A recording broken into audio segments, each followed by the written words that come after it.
Welcome back to the Truth Seeking Network, everybody. Hope y'all doing good out there.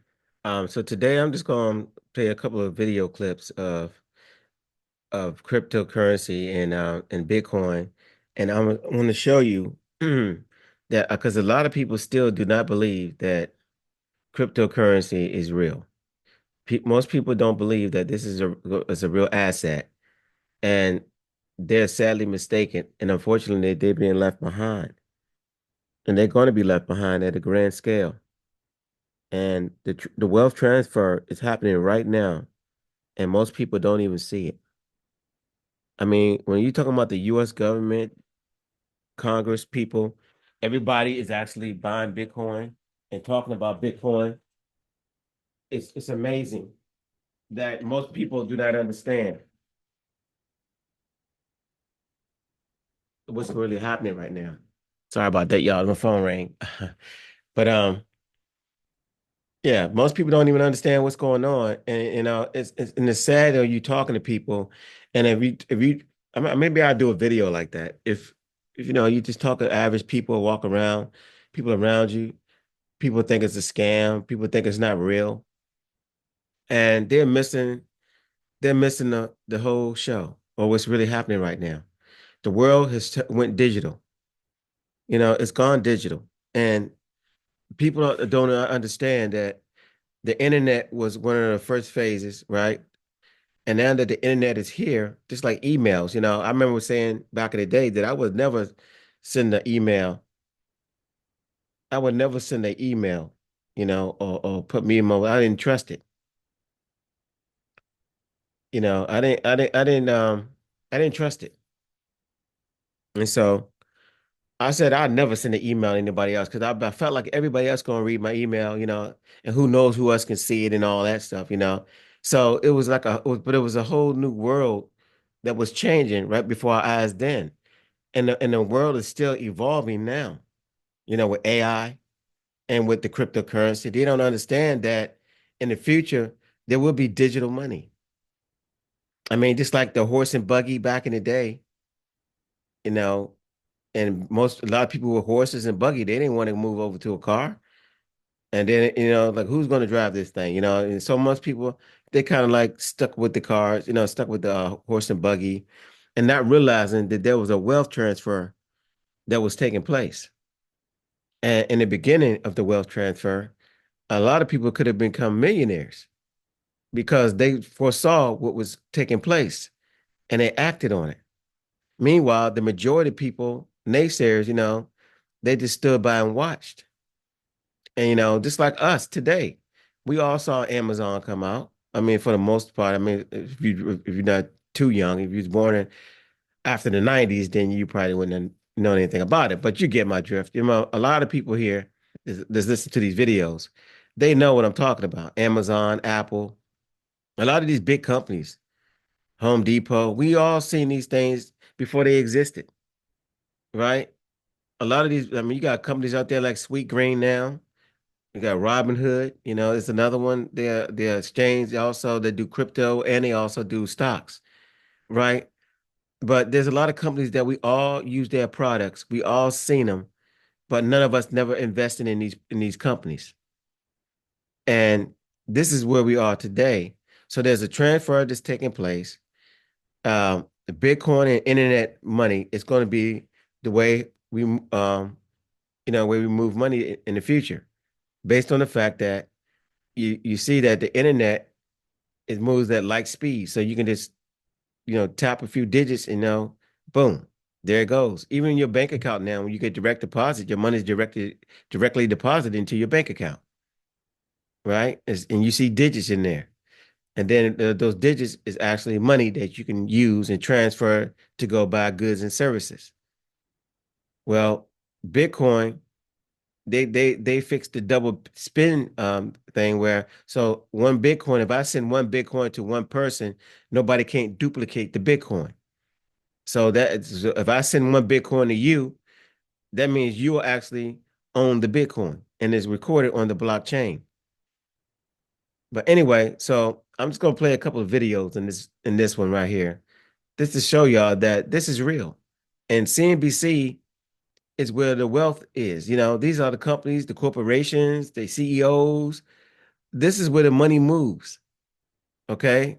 This is CNBC is the stock market channel that deals with everything far as money and value and governments and so forth. It's all there.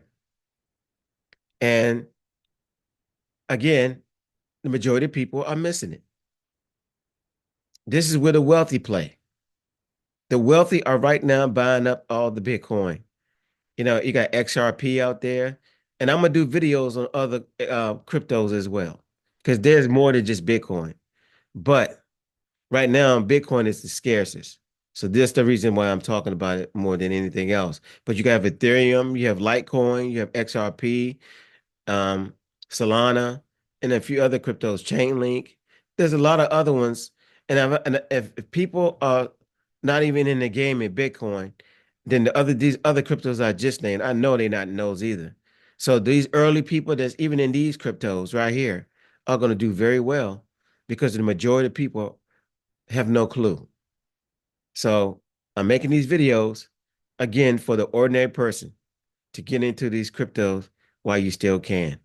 All right. So without any more talk, I'm just going to let a couple of these videos play and we could just take it from here. Crypto interview of the hour is Bitcoin now sitting above $85,000. We are joined by Coinbase CEO Brian Armstrong. Shares of his company have rallied more than 60% since last week's election. This morning, he's announcing the launch of Coinbase 50 Index, which represents the top 50 digital assets listed on the Coinbase exchange. Good morning to you, Brian. It's great to have you in the broadcast.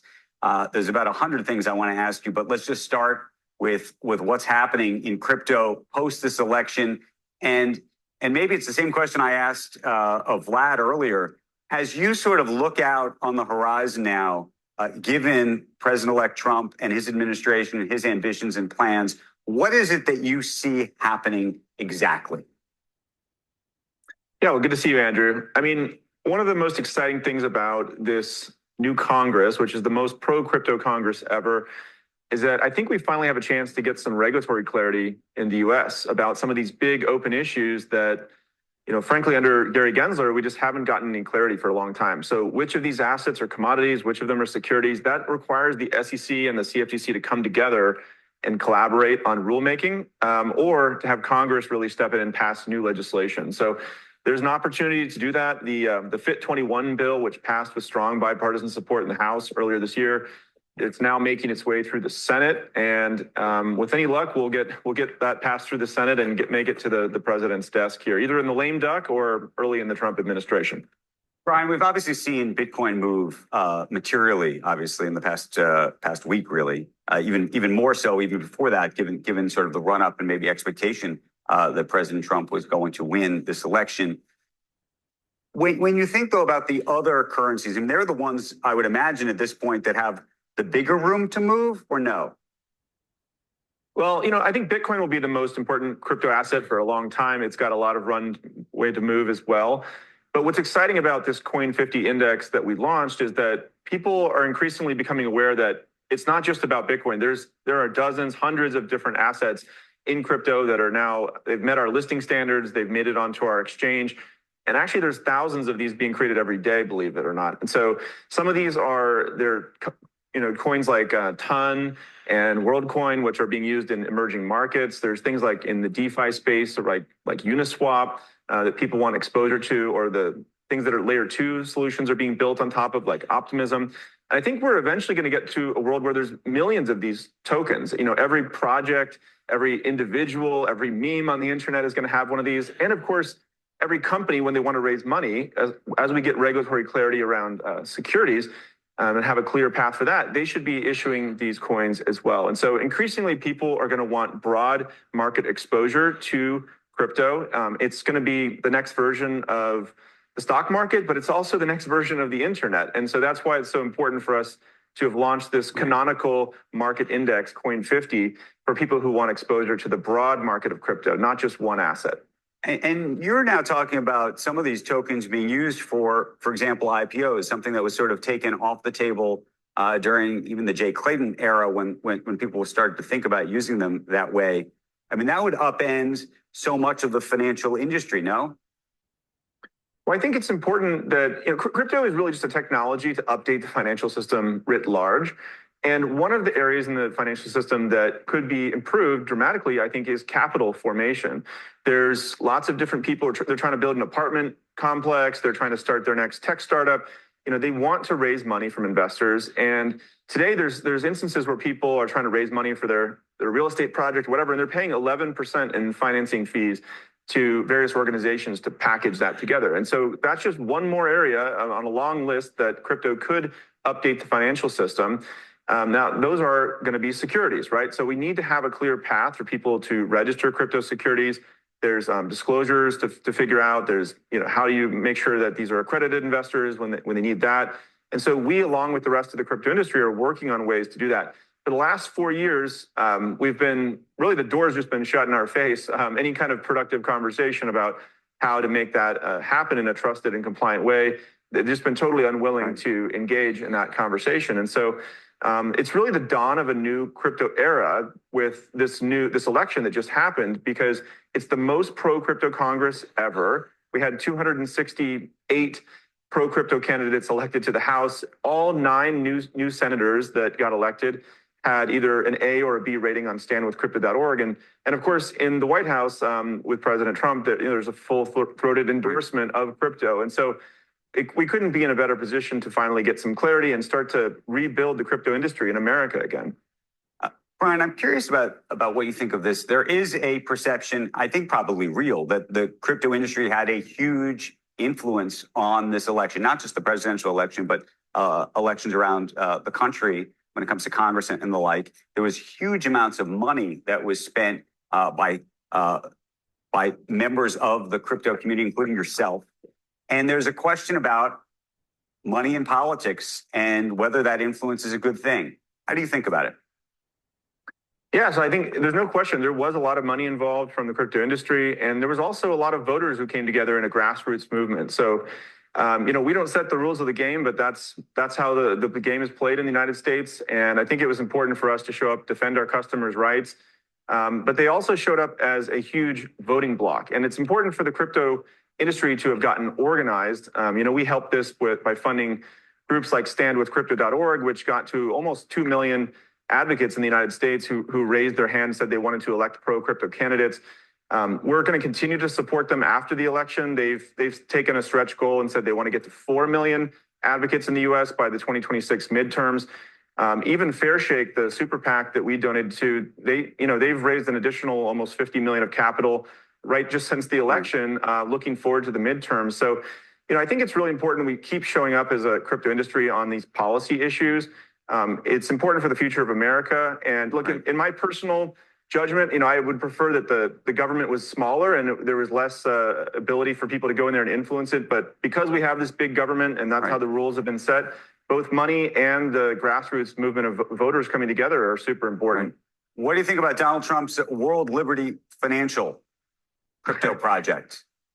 I haven't looked into it too deeply, to be honest. I'm glad everybody's interested in crypto. That's great, but I don't have too much to say on that particular one, having not looked at it. We're going to have to run, but I got to ask, Elon Musk saying that he thinks the Fed needs to maybe come under Trump or the White House or have less independence. Do you agree or disagree?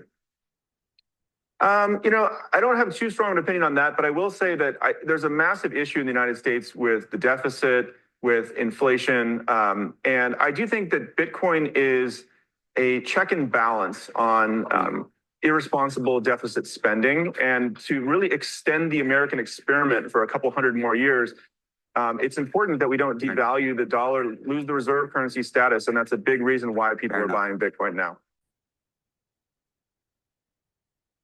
Joining us right now with how investors are reacting to President-elect Trump's victory is Joe Moglia. He's the former TD Ameritrade chairman and CEO, the Coastal Carolina University executive advisor to the president and the school's former head football coach. And Joe, welcome. Hi, Becky. I want to talk to you as a former CEO and a leader and somebody who looks at what's happening, what's been proposed from the Trump administration at this point. markets are pretty excited about what's happening. What do you think? You want to look at the pros and cons and how you'd be looking at this if you're trying to run a business right now? Well, I think from a business perspective, most businesses are going to be reasonably excited, right? Just the fact that he's pro-business, just the fact that he's going to be aggressive with deregulation, all those things are positive. We're talking about lowering the corporate tax, all those things are positive. By the same token, while the market's gotten off to a tremendous start, and there's a lot of euphoria as far as the market goes, there's still a lot of questions as to how is he actually going to execute all the things that he's got to execute. What's Musk really going to wind up doing with regard to the $2 trillion cuts that they've got to be able to make? Are they going to be able to make those? Can they do it legally? What's going to happen? I would think with regard to the tariffs that Trump keeps talking about, that, that's probably a negotiating tool, I would think, on his part. If he's selective and strategic with that, I think that could actually be very helpful. If he's doing some of the things that he talked about, the 100%, 60%, those things are not, they're kind of crazy. I don't see he's going to do that.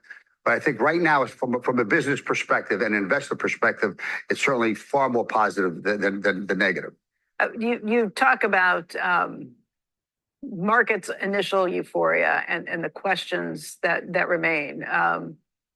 Look, we've seen a huge reaction, and if you want to look through the areas that have particularly done well, maybe an area like Bitcoin. Well, several years ago, Trump wasn't a big fan of Bitcoin. He wasn't a big fan of cryptocurrency. He is now. Now he's Mr. Bitcoin. Right. And we're going to have a strategic reserve. He's going to have friendly regulators with regard to that. Wants the United States to be the center of the cryptocurrency world.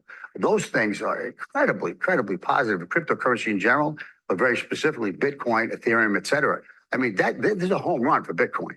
And that's very different than where he would have been several years ago. But a lot of people have changed the tune from where they were several years ago. Remember Jamie Dimon talking about Bitcoin being pet rocks. All those things have changed. And Bitcoin, I think there isn't any question that that's legitimately here to stay. And I think it's going to have significant growth ahead of it.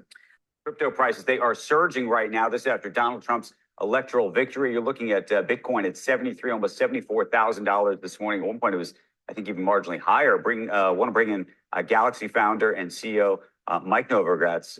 Mike, I believe that you were supporting the other candidate, but I'm curious, as you see these markets moving the way they are, what your reaction is. Listen, it was a great night for the crypto industry, right? And if you listen to your last guest, Donald Trump, that keeps his promises. If you go back to the speech he made at Nashville to the crypto community, his agenda is very pro-crypto. J.D. Vance is pro-crypto, Peter Thiel, Howard Lutnick, Kennedy. He surrounded himself by people that believe in the industry, care about the industry. I mean, the crypto community showed up, right? There are now over 240 congressmen who, the crypto PAC thought were pro-crypto. And so we've got a Congress that is moving our way. We've got a president that's moving our way. And so for Galaxy, for the crypto industry, I couldn't be more optimistic.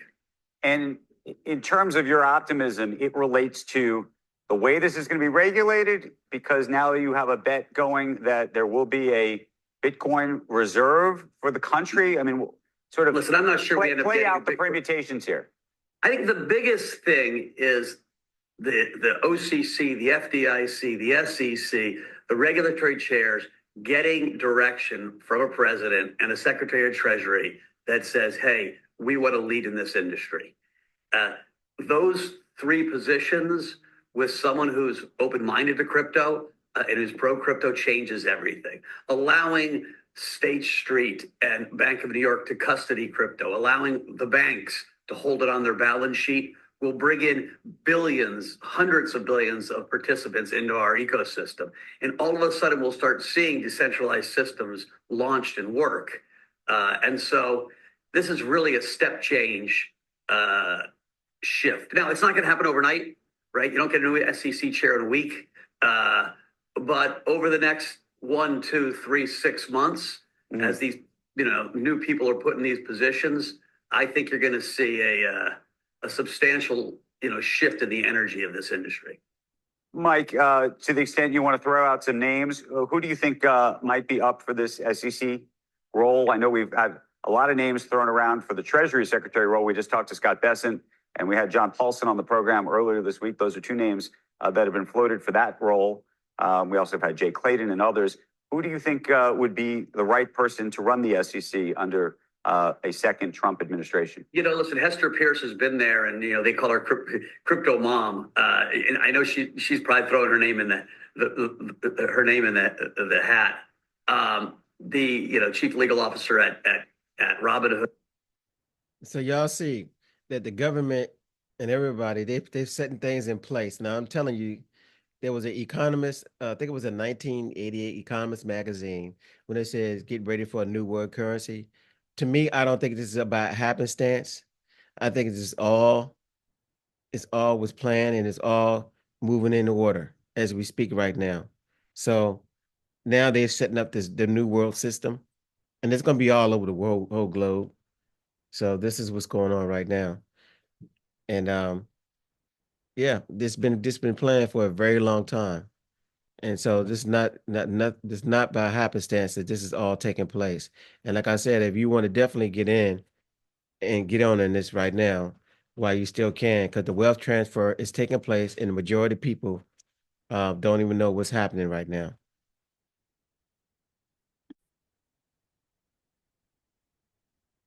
The price of Bitcoin briefly hitting the $93,000 level before pulling back. It's up more than 150% this year. Let's talk about the crypto market and bring in Matthew Siegel, head of digital assets research at VanEck. I thought, Matt, that it was definitely long in the tooth, this sort of mania. You say there's, at least for your work, that you don't necessarily see that yet in terms of whether it's totally overdone? Joe, we think it's just getting started. As we expected, Bitcoin saw this high volatility pump after the election. We're now in blue sky territory, no technical resistance, and we think we're likely to make repeated all-time highs over the next 2 quarters. The same pattern played out 4 years ago. Between the election and the end of the year in 2020, Bitcoin doubled. There were about 10% corrections. So it's not going to be a straight line, but we're up 30% so far. And a number of indicators that we track are still flashing green for this rally to continue. This is a state change in terms of government support. Look at this cabinet, the VP, Attorney General, Director of Defense, National Security Advisor, possibly even the Secretary of Treasury being pro-Bitcoin. That's not including Elon and Vivek. So the number of calls that I'm getting inbound from investment advisors who are at 0 and looking to get to 1%, or at 1% and looking to get to 3%, these calls are starting to accelerate, and we think the flows are going to follow. So our price target for this cycle is 180K. We think we can reach that next year. That would be 1,000% return from the bottom to the peak this cycle. That's still the smallest Bitcoin cycle by far. And double from here, basically. You look at weird things, Matthew, like, so you Google search for Bitcoin is one of the things. So you would expect, if we were getting toppy, you would expect that was off the charts, and it's not yet? Google searches are nowhere near where they were 4 years ago. Coinbase's rank in the Apple and Android app stores, nowhere near where it was 4 years ago. Look at the internals of the derivative markets, what it costs for funding to put on Bitcoin futures trades. It's up, but once we get into this price discovery mode, it tends to stay elevated for quite some time. What if Gensler's gone, as Trump said on day one, or someone said on day one? I mean, I could imagine that. I don't know when, though, it actually becomes a sell on the news, because I don't know. Maybe I'm just think that it's more of a mania move now than it actually is. But it just seems like it's been a heck of a move. Think it'll move when Gensler's gone, if he's gone? Yeah, I think, maybe the disappointment phase will set in 1 to 2 quarters after the inauguration. There's really 4 major impacts here. Okay. One is just the positive impact on dynamism when you stop suing people for breaking rules that have never been written down. That's a long way of saying that regulation by enforcement is going to end. We're already seeing the economic impact of that. There are crypto projects that are announcing that they're going to hold conferences in the US for the first time ever, open offices in the US and New York. It's just great for US jobs and GDP. Right? We've got the Bitcoin reserve that would legitimize this asset as a reserve asset, pave the way for it to be used as a global settlement currency, as the BRICS countries have been doing. President Trump recognizes the synergies between Bitcoin and AI. They are two sides of the same coin. If you want to have cheap AI, you're going to want to combine it with Bitcoin mining to take advantage of that cheap power. They're telling me we got, I don't know, Disney, Bitcoin, they're both important, obviously, but we got to get moving, and we got the CFO, but we appreciate your time today, Matt. Thank you. Joining us now in an exclusive interview is Michael Saylor, co-founder and executive chairman at MicroStrategy. He is joining us from the Cantor Crypto, Digital Assets, and AI Infrastructure Conference in Miami. Michael, it's great to have you on the show. Yeah, thanks for hosting me, Morgan. So I'm going to start right there. The torrid run we've seen in Bitcoin, is this all just anticipation about what a Trump administration is going to mean for it? You know, the red wave is probably the biggest thing that's happened in the past 4 years for Bitcoin. It's incredibly auspicious for Bitcoin and for the entire crypto industry. But we're also getting a lot of very constructive support from Wall Street. BlackRock has been a very, very strong voice articulating the Bitcoin value proposition. And of course, MicroStrategy on October 30th announced that we were going to raise $42 billion to buy Bitcoin. And that's the same as saying we're going to buy every Bitcoin mine for the next 3 years at $85,000 or more Bitcoin. So there's a lot of bullish things going on in the market right now. And I do want to get to that audacious $42 billion fundraising plan of yours. But first, there's a lot of regulation and regulatory aspects that are in focus with the Trump administration coming into play. SEC chairman, for example, a lot of expectations that Gary Gensler is going to step aside. And I realize Bitcoin itself is governed as a commodity, unlike other cryptocurrencies. But when you're talking about the ETFs and when you're talking about the cryptocurrency exchanges and when you're talking about companies like yours, MicroStrategy, which is publicly traded, it is SEC. So how important is that appointment going to be? And who would you like to see at the helm? Well, I think whoever chairs the SEC has probably the most pivotal role in the entire digital assets industry. I think this is incredibly bullish for digital assets. It's very good for the crypto industry. We're going to see a lot more pro-Bitcoin policies. We're going to see a digital assets framework. We're going to see an end to the war on crypto. We're going to see a lot of pro-business policies. And I think that clearly the SEC will be a big part of it. So it's above my pay grade to have an opinion on who it's going to be. But I think it's pretty clear the House, the Senate, the White House, they're all very pro-crypto. So I expect that we'll have a very supportive head of the SEC. Michael, well as you've done buying Bitcoin, I'm not sure anything is really above your pay grade at this point, which leads you to the question, what do you think is the biggest threat to Bitcoin's price staying above 60K? What potentially causes another dive below 30K? You know, I don't think it's going to 60K. It's not going to 30K. I think it's going to go up from here.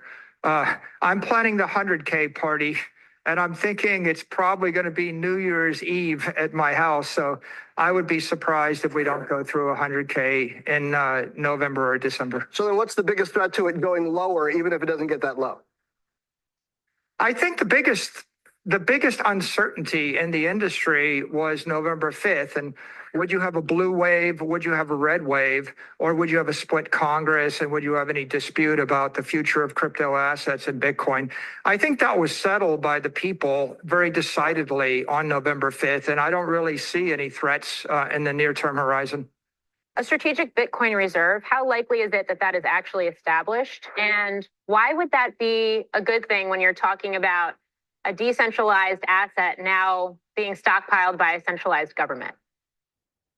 Well, that's being sponsored by Senator Lummis from Wyoming, and she understands the value of the frontier. The United States was built by purchasing Manhattan. Then we purchased the Louisiana Territory. Then we purchased California and acquired Texas, and then we bought Alaska. The next great frontier is cyberspace. And the obvious thing to do is to own cyberspace, buy the future. And so I think it's a great idea. I think it will happen. And I think it's important to the United States because it cements the United States control over the future world reserve capital network. Senator Lummis's bill will offset $16 trillion of our debt, according to my models right now. So I think it's economically wise, it's technically wise. And again, Bitcoin is manifest destiny for the United States.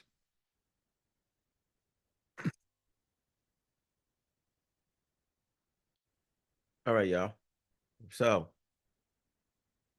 y'all see now that Bitcoin is not monopoly money, right? Bitcoin is not Chuck E. Cheese tokens, like a lot of people say. You know, I hear all kind of stuff about Bitcoin. It's funny money and all that stuff. Now you can clearly see that it's not. And the United States government and billionaires and companies are buying up all the Bitcoin. Again, 21 million there will ever be. 4 to 6 million already lost. And companies like BlackRock, which is they own everything in the world, basically. These big players are understanding what Bitcoin really is now, and they're buying it all up. And my goal on this channel is, again, for the average person to buy some Bitcoin now and get into it. I hope people on my channel are paying attention because I'm trying to show you that this is real. And the majority of people out there, you know, they probably out there, you know, watching movies and, you know, just shopping and, you know, playing with, you know, looking at cars and stuff, you know, trying to buy this and buy that. But they're missing it. They're missing the whole wealth transfer, the connection with AI and digital money and internet. This is all where the future is going in cyberspace. And unfortunately, again, the world is changing. It's going to go from the paper to digital. And hopefully y'all catch on and see this before it's too late. I want people on this channel to spread the word and understand. You can go to, there's crypto sites you can buy crypto right now. You can go to Robinhood. If they sell cryptos and they also sell stocks. You can sign up with Robinhood and you can they can walk you through how to get set up so you can start buying your cryptocurrency. Also Coinbase, Binance US right now. There's a Binance US that actually they do not accept the dollar as of this moment, but hopefully that will change. But you can definitely go to Coinbase and sign up and just go through the steps, and then you can sign up and you can actually start buying into crypto. There's also Kraken, and there's also an exchange called crypto.com. These are just a few. So again, you can look at these. Maybe I'll do a video later on and just show you, walk you through some of these companies where you can actually buy your Bitcoin. And if anything else, you can go to Charles Schwab and all these brokerages. And they also, if you don't want to buy the physical Bitcoin itself, which I advise you should, even though I'm not a financial advisor, I would want to own an asset. But if you don't want to do that, you can also buy the Bitcoin ETF from Bitwise, from BlackRock, or Fidelity, or some of these other companies. If you're already affiliated with your a brokerage firm, check with your brokerage firm and see, can you buy the Bitcoin ETFs? Just look into the Bitcoin ETFs and you can purchase Bitcoin through the ETF if you so choose to do it that way. All right. So that's enough said. This has been a long video. Don't forget to like, share, and subscribe. This is the Truth Seeking Network. I'll catch y'all on the next one. Peace till next time. And I'm out.